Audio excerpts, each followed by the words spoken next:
Morning, good afternoon. We're on day 25 and day 26 of April. My apologies for not doing yesterday's. I can't remember why now. I couldn't do it, so apologies for that. So I'll try and combine 2 days again.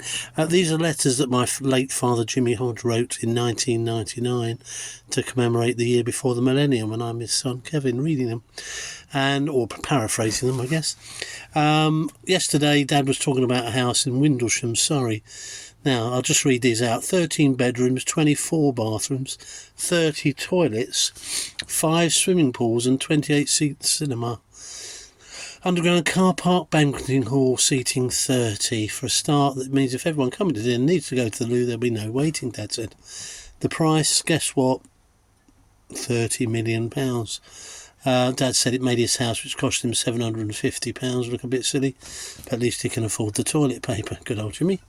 They say that bullets have your name on it. Someone called Jim Gallagher of Rochdale was standing in the street and got hit by a stray bullet when someone was being chased by police, and the surgeons gave him the fragments as a sort of recognition of his hard work in the war. 2075 then he was, so clearly probably maybe not with us now, sadly.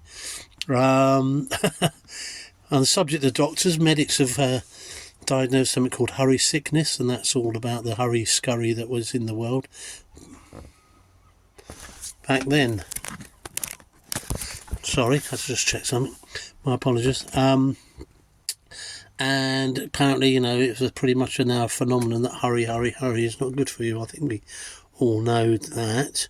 On the 26th of April, something I remember well, really, because it was a bit of a shock. Local council Medway were paying council staff weekly rather than monthly. Some wanted to be paid weekly, and the people who were paid monthly were somehow subsidising people paid weekly. But then Dad mentioned a horrific murder in London. Shocked the nation. Jill Dando was found collapsed on her doorstep. It might in subsequent days be clear what happened, but she was murdered, wasn't she?